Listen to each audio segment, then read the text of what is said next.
Have you noticed lately that your legs just aren't as agile as they used to be? Every morning when you wake up, your knees feel a bit stiff, your feet slightly numb, and when you stand up, it takes a few seconds to find your balance? Many people assume that's just a normal part of aging, a sign that the body is simply getting old. But what if I told you that part of the reason could be the very fruits you eat every day?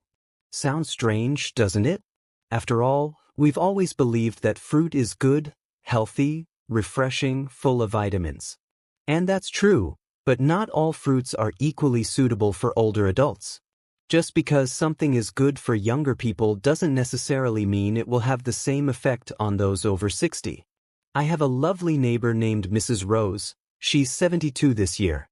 She's always been active, takes morning walks, has a healthy glow to her skin, and especially loves eating fruit. Every time she comes back from the market, her bag always contains at least 3 kinds: watermelon, grapes, bananas, or pineapple. But lately, she's been complaining that her legs feel weaker, walking takes more effort, and some nights she even experiences leg cramps. The doctor couldn't find anything seriously wrong. It wasn't until she talked about her daily eating habits that the real issue became clear. That's why today I want to share a different perspective.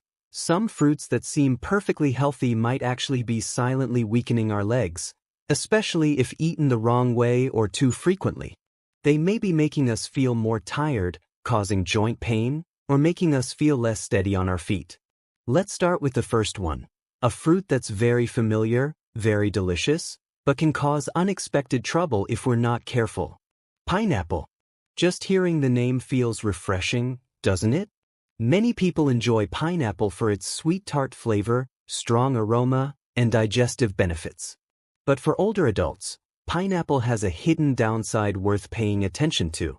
It contains a lot of acid, and once in the body, that acid doesn't just affect the stomach, especially if eaten on an empty stomach. It can also irritate the joints in people who already have mild inflammation. You might not feel it right away, but if you pay close attention after eating a lot of pineapple, your legs may feel heavier, slightly numb, and more tired than usual, especially in the afternoon. On top of that, pineapple contains an enzyme called bromelain. This enzyme is great for digestion, but if your body is already experiencing mild inflammation in the joints or ligaments, bromelain can actually worsen the condition.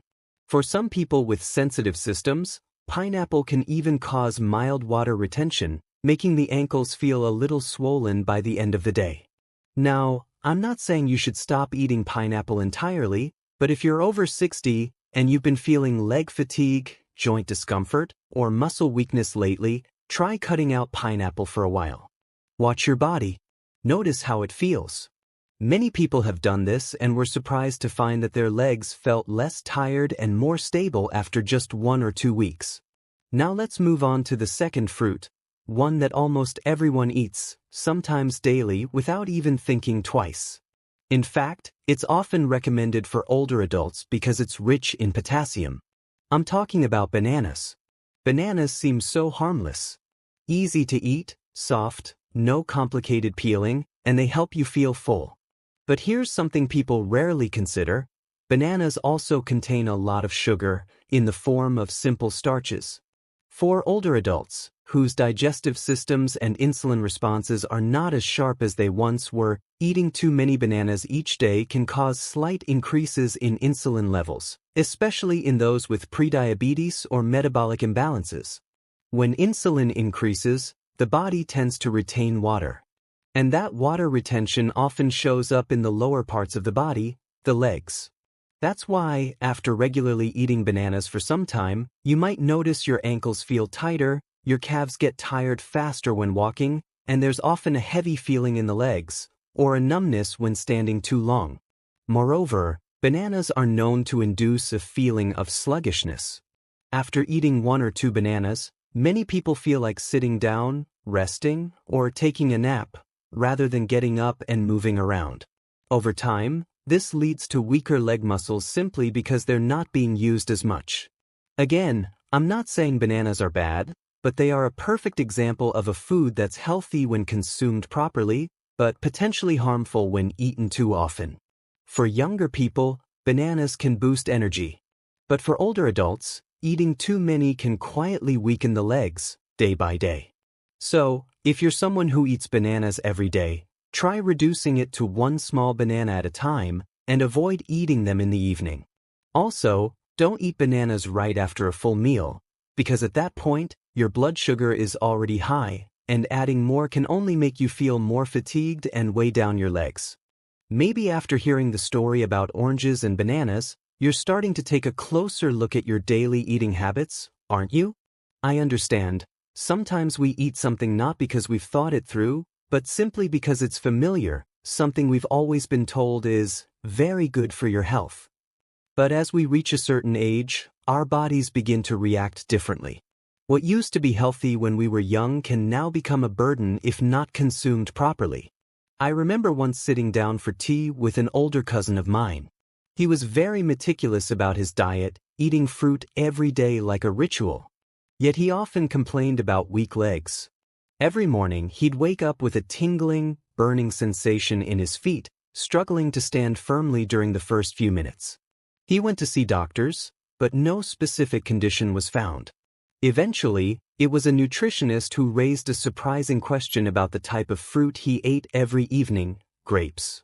Grapes, harmless sounding, even luxurious and nutritious. Many people love grapes for their sweet, refreshing taste and heart health benefits.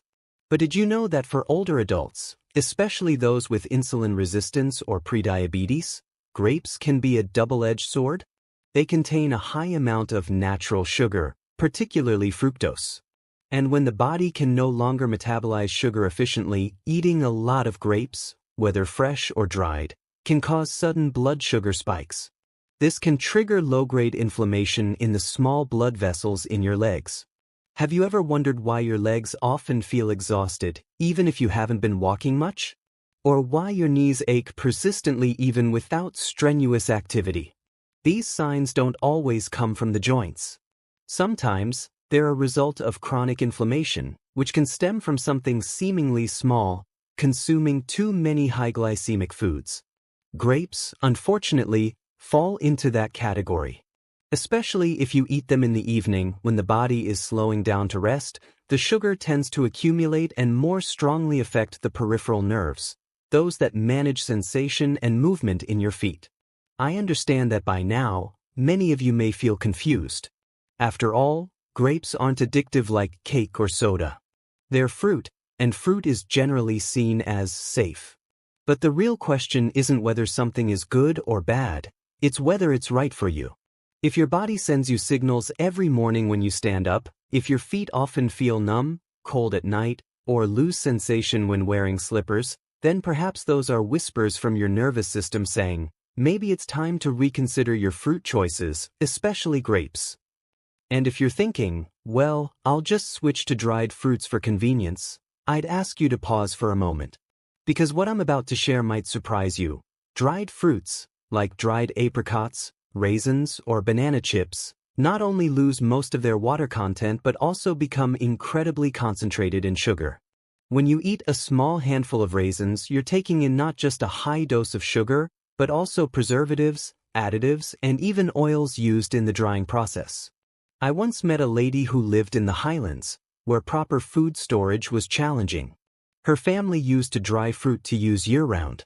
She shared that since eating more banana chips and dried mango, her legs had gradually started swelling in the afternoons. The sandals that once fit her feet now felt tight.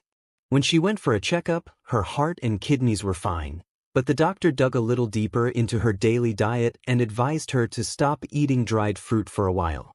Just 2 weeks later, she felt completely different. No more heaviness in the legs, no more long evenings spent massaging her calves to ease the soreness. Many older adults tend to overlook this.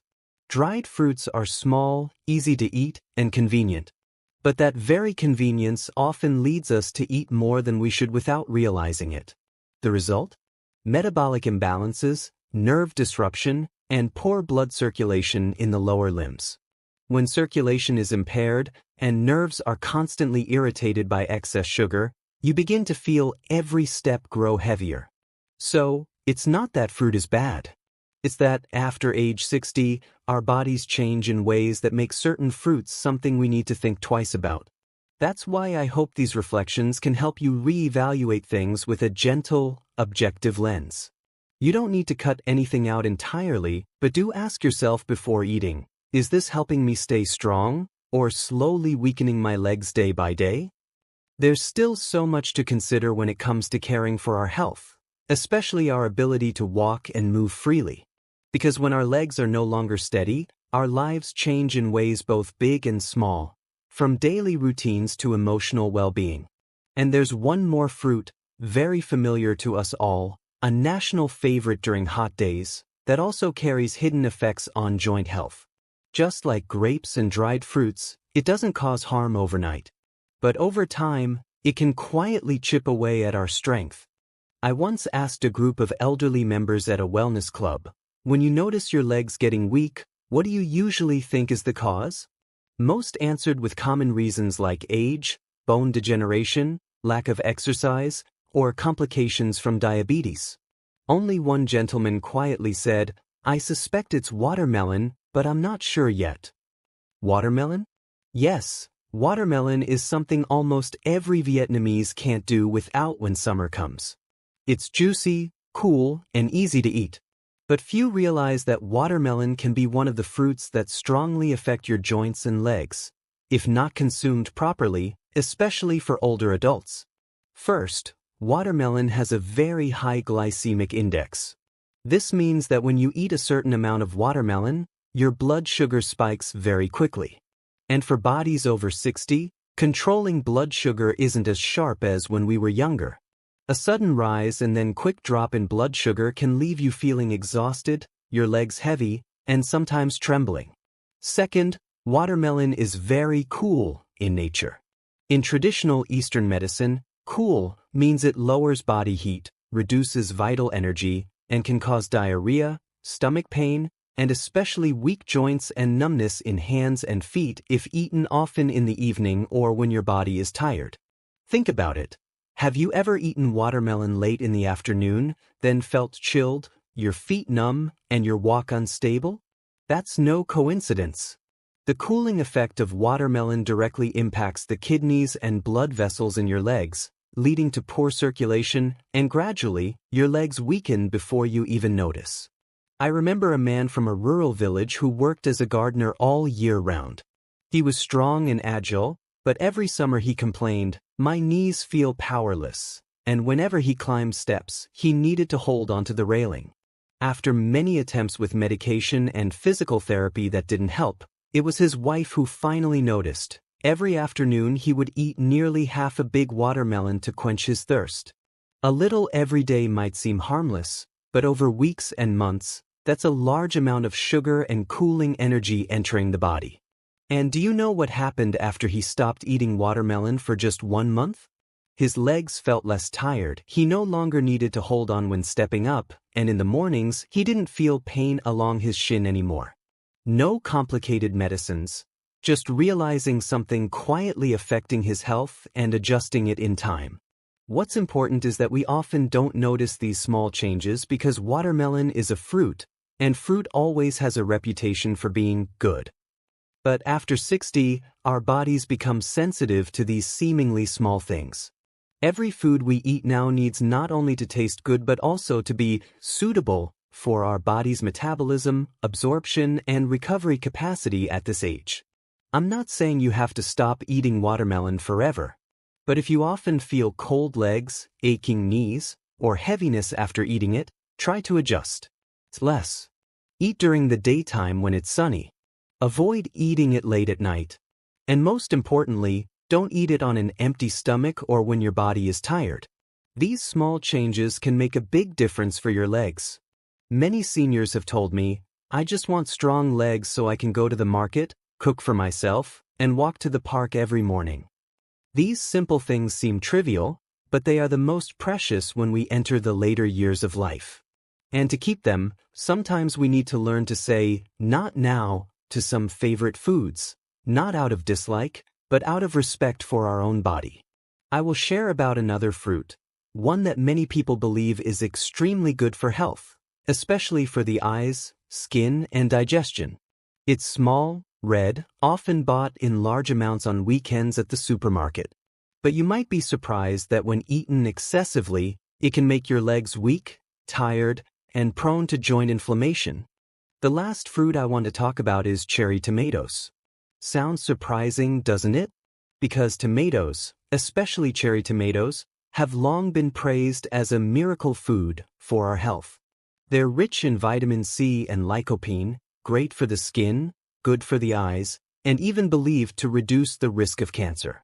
And honestly, tomatoes aren't bad. It's just that, for older adults, everything needs to be reconsidered based on quantity and timing. The first thing you need to know is that tomatoes, particularly cherry tomatoes, are highly acidic.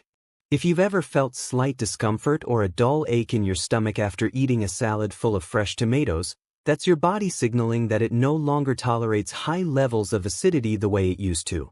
When acid builds up, especially from raw consumption, it doesn't just affect your stomach. Other organs, like your liver and kidneys, also come under stress. And when kidney function slows down, blood circulation to the legs becomes less efficient, which leads to fatigue and stiffness in your lower limbs. Not to mention, cherry tomatoes are often eaten cold in salads or taken straight from the fridge. This adds another layer of coldness or cooling energy, and as you might already know, excessive coldness in food is a hidden factor that can weaken muscles and joints, make your legs feel cold, and increase the risk of knee pain in older adults.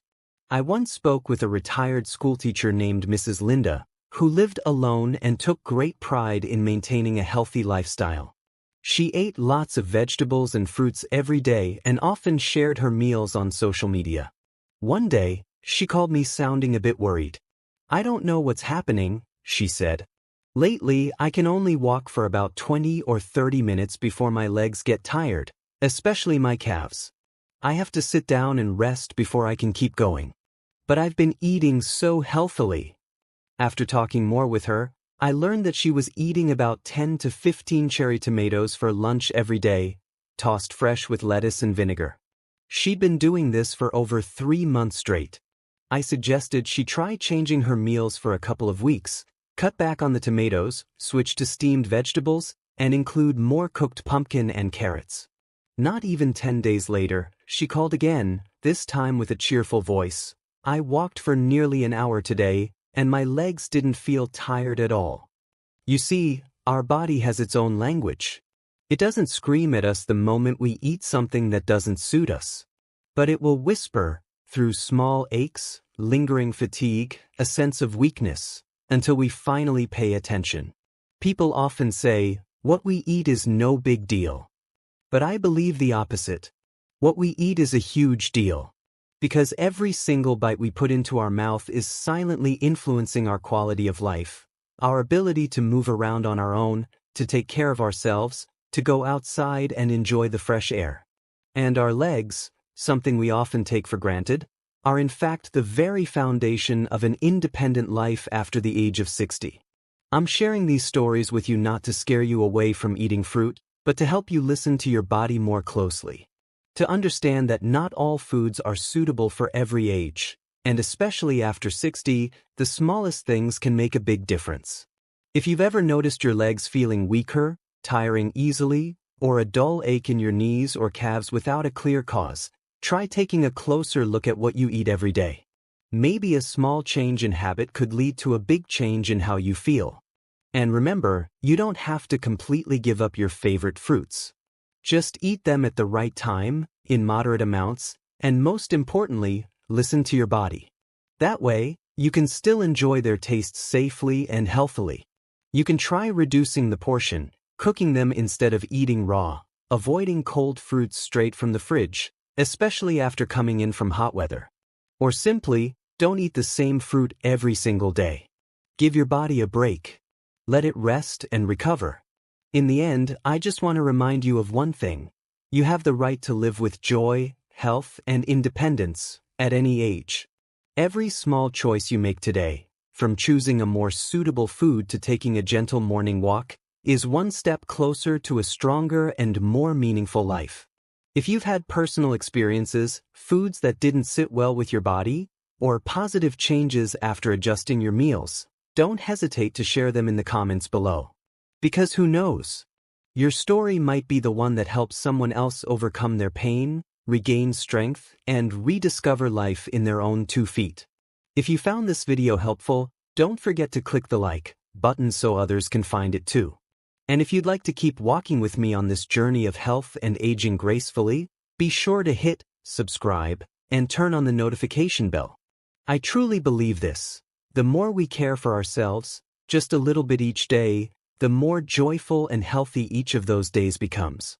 I wish you always keep your smile, your flexibility, and your steady steps, so that every walk is a real source of happiness.